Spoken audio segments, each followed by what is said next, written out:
Olá pessoal, tudo bem com vocês?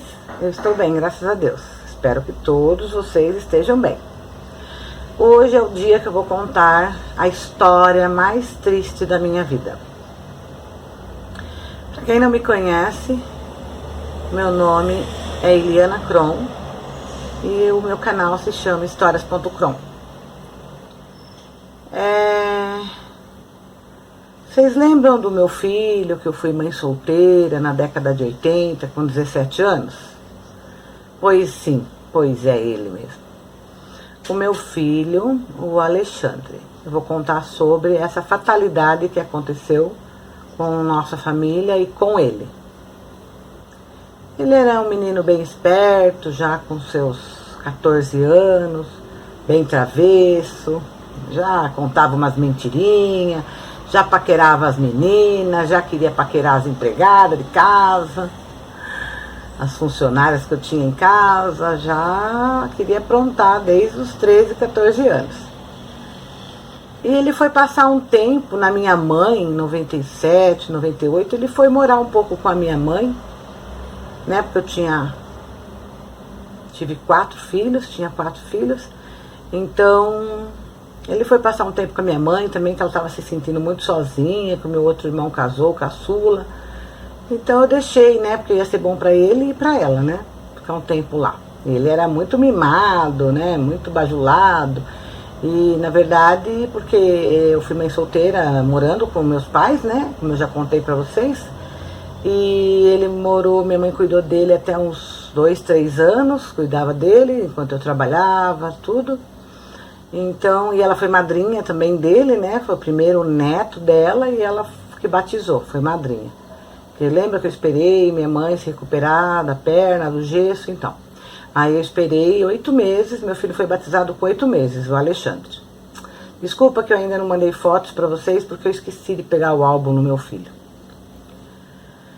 Aí ele tinha uns amigos, né, ele estudava, tinha uns amigos que ele passeava, ganhou uma bicicletinha lá, de TNA, prata, e ele saía com esses 2 amigos que ele tinha. Teve um dia que, teve até um domingo que eu fui lá e não consegui vê-lo, porque ele estava com esses amigos passeando, fazendo trilha também, de novo. Sempre saindo, fazendo trilha. No domingo eu fui lá e não consegui ver.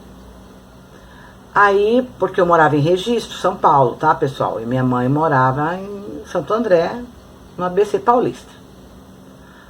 Aí nesse dia da fatalidade, vou contar como tudo aconteceu. 10h30 da manhã do domingo, do dia 8 de fevereiro de 98, eu estava guardando as coisas na geladeira, que eu tinha ido ao mercado, né? Como eu tinha loja, então eu fazia mercado às vezes, maioria das vezes, sábado à tarde ou domingo de manhã, né? Para abastecer, para ficar a semana inteira, para não ter que ficar indo no mercado direto, então eu ia toda semana. Geralmente era sábado ou domingo de manhã. Aí eu já deixava todas as coisinhas arrumadas para minha funcionária me ajudar, né? Durante a semana, fazer almoço, tudo. E era mais ou menos certeza, 10h30 da manhã, eu senti uma dor muito forte no meu coração. Muito forte, muito. Parecia que eu ia ter um treco, parecia que eu ia morrer, parecia que eu ia desmaiar, parecia que eu ia morrer de tão forte que era essa dor. Era forte. Parecia uma facada no peito, sabe, no coração, apontada. Aí eu me segurei na geladeira, porque eu quase caí, né, quase desmaiei, e depois passou. Nossa, aí eu falei até pro meu ex-marido, falei, nossa, eu tô com problema no coração, acho que eu tenho que ir num cardiologista. E passou, fiz almoço, tudo. Fiz almoço, almoçamos, descansamos, vimos um pouco de televisão. E quando era lá pelas 8 horas da noite, no domingo, a gente estava em casa. Lá era interior, né? Registro é interior, era bem mais tranquilo, não tinha tanto perigo. E a gente estava em casa com o casal de vizinhos, né? Que era bem amigo nosso, bem os vizinhos do lado de cima. E nós estávamos tomando uma cervejinha, batendo um papo, quando de repente, não tinha celular, gente, e eu não tinha telefone fixo em casa. Quando de repente chegou a minha ex-sogra de registro. Qualquer dia eu conto essa história, porque eu tinha 2 sogras, tá? Eu tive 2 sogras, acho que foi a única que teve 2 sogras com o mesmo nome, fui eu. Bom, já contei, né? Eu tinha 2 sogras, meu sogro casou 2 vezes. E eu tive 2 sogras chamadas Benedita. Então chegou a Dita lá com o sobrinho dela e chamou meu ex-marido para dar a triste notícia, que eu não queria ouvir. E aí eu vi que eles estavam demorando muito com esse blá blá blá, com essa conversa no meio da rua, que lá não passava nem carro onde eu morava. Era uma rua bem tranquila, de um bairro novo, bem tranquilo ainda, estrada de terra, nem passava carro quase.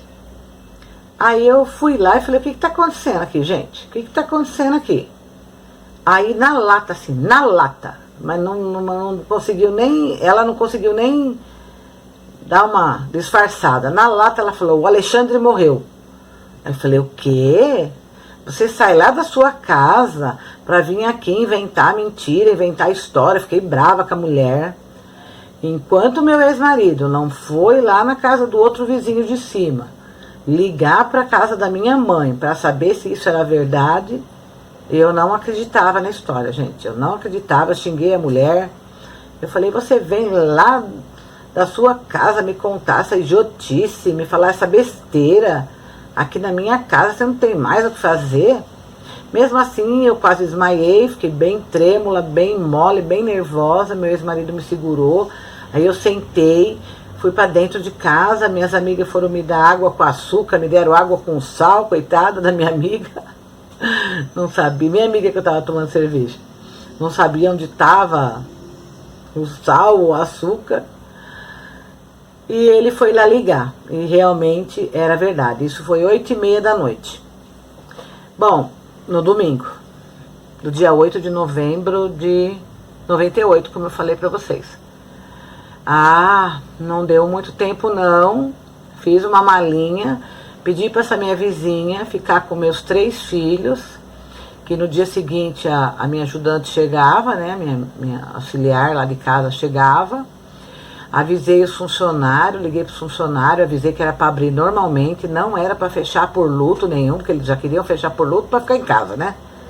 Falei, não, vocês vão trabalhar, vamos abrir normalmente.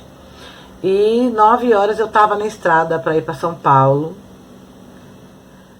para o enterro do meu filho, do mais velho, do meu primogênito, Alexandre. Ele tinha apenas 14 anos. Minha família cuidou de tudo, meus irmãos. Gente, vocês não têm noção como é triste perder um filho. Vocês não imaginam a dor que é perder um filho. Eu fui chorando daqui, do interior de São Paulo, 3 horas até chegar em Santo André. Fui chorando, pegamos muita serração, muita chuva, tivemos que parar, porque eu falei, nossa, agora daqui a pouco é a gente que vai embora, né?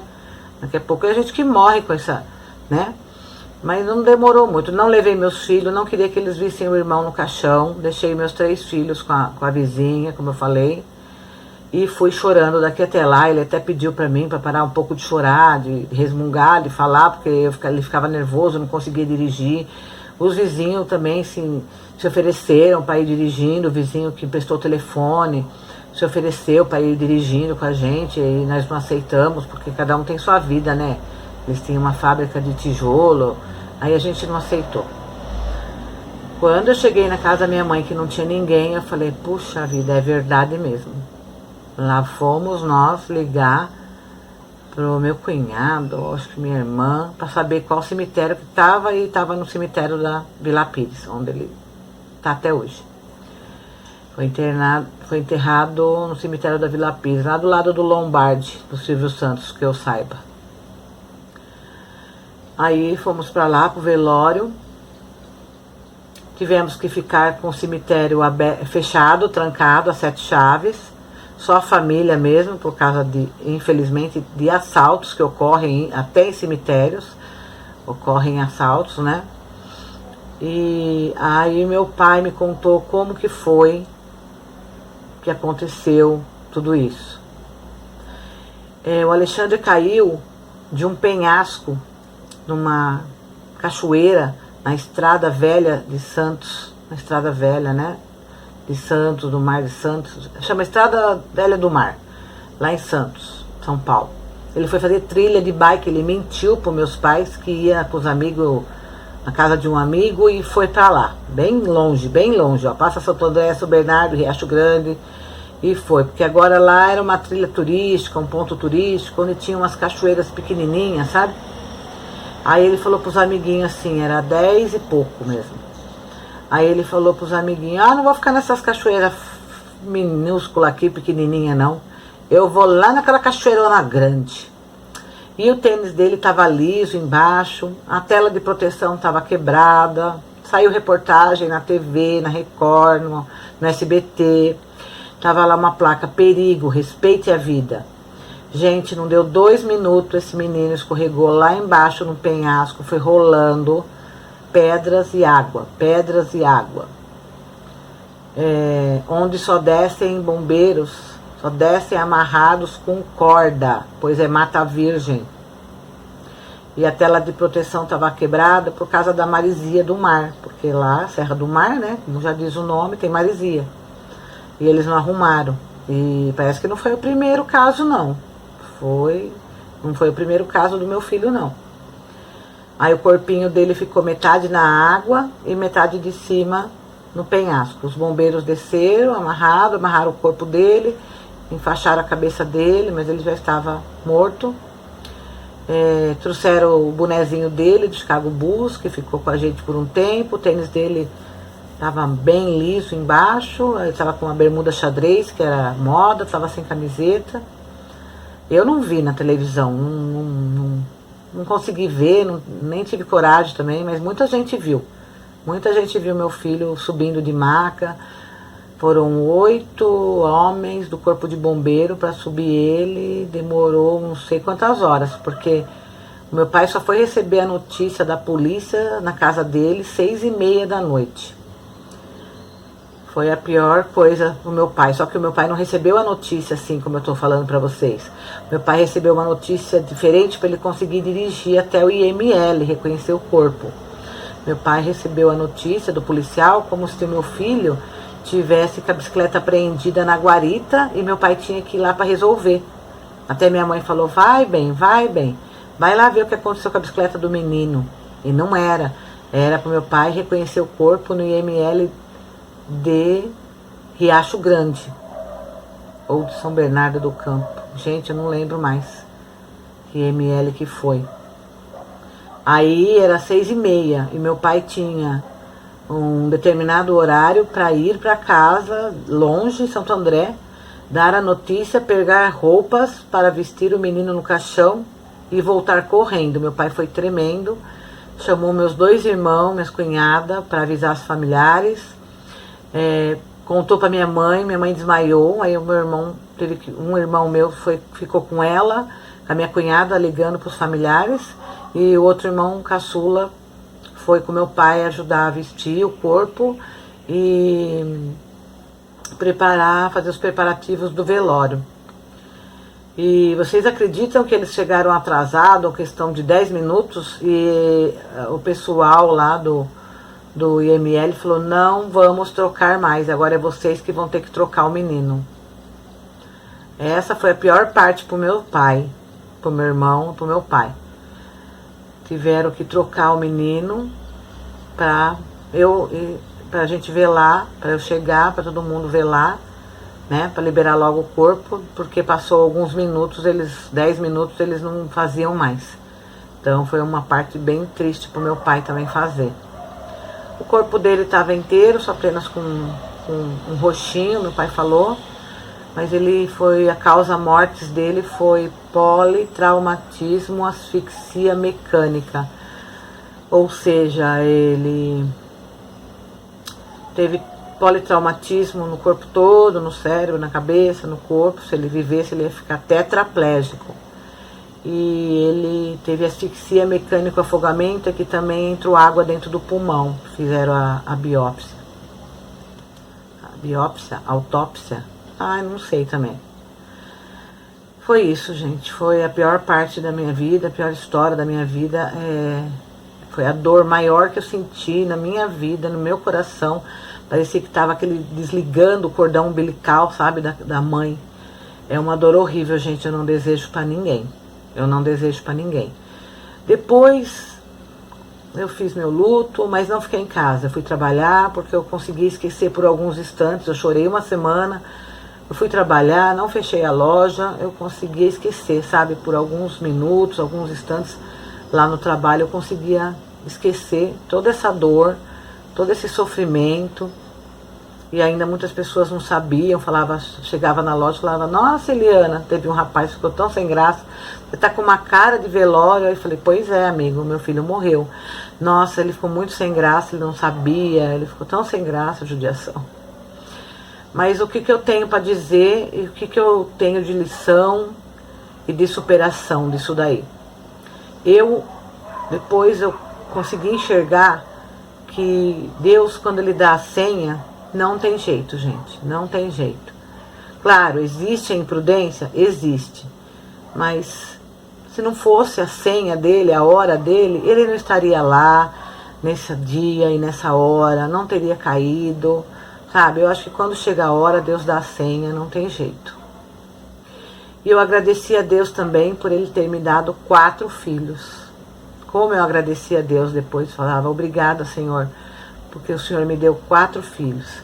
E hoje eu tenho 3 filhos abençoados, gente. Meu Deus, eu agradeço a Deus, Senhor, todo dia. Eu tenho 3 filhos abençoados. Nunca repetiram de ano na escola, nunca tive um bilhete para casa, nunca beberam, nunca fumaram, nunca aprontaram nada, não fizeram nada de errado. Olha, até hoje eu não tenho neto. Tenho os meus netos bichinhos, que depois eu vou mostrar pra vocês. Vou fazer uns vídeos do meu neto com foto. Tudo meus netos bichinhos, meus dog, minhas gatinhas. Eu tenho um neto dog e 3 netas gatinhas. Coisa mais lindinha. Tô preparando umas fotos e uns vídeos delas. É isso, Deus. Sim, meus amores. Nossa, tô até trocando as bolas aqui. É isso. Nunca entrei em depressão também. Nunca. Eu sempre pensei: não, eu tenho que criar meus filhos da melhor forma possível. Eu tenho que cuidar, educar, amar meus filhos da melhor forma possível, demonstrar meu amor, porque com o mais velho eu não tive todo esse tempo. Ou eu trabalhava, ou ele ficava com a minha mãe.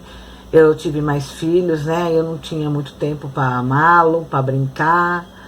Então, até nesse ponto, eu me arrependo. Mas isso, para mim, foi muita superação.